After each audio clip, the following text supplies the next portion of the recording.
Joining me from our sports desk, Selina Sykes. Hello to you, Selina.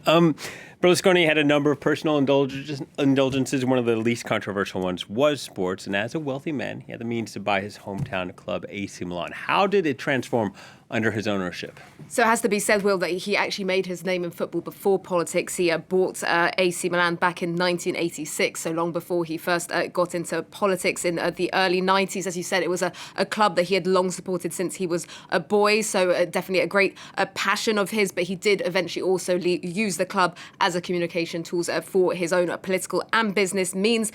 The club was completely transformed under his ownership. It has to be said that they were transformed into a real European powerhouse. He pumped a lot of money into them. They won 29 trophies, including 5 Champions Leagues and 8 Serie A titles.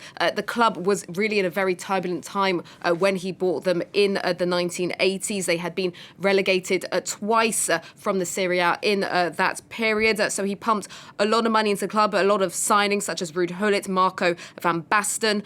This was a period of time when footballers weren't actually changing clubs as much as we see today and for big fees. And Berlusconi was really one of the pioneers of the modern game with big money signings, and he was really behind. There was obviously the first famous team from 1998 to 1990 known as the Immortals, coached by Sacchi, who won the European club now known as the Champions League in 1988. They retained it in 1989, and that was really one of the first iconic teams that made that red and black kit we know so well, so iconic today. Another one was just afterwards, Fabio Capello, steering that team to not losing a single game when they won the Serie A in the 1991 to 92 campaign. Another good moment that most AC Milan fans will probably remember to this day is 1994 when they thrashed Johan Cruyff's Barcelona 4-0 in the Champions League final. AC Milan went on to win the Champions League 3 more times, and well, it's safe to say that Berlusconi really just did transform AC Milan.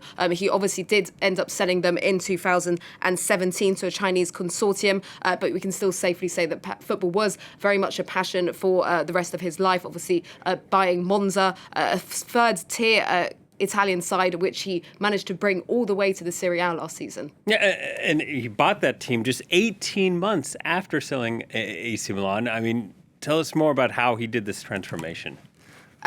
Again, it was obviously he bought Monza for a fraction of the price that he sold AC Milan for. He sold AC Milan for 700 million euros.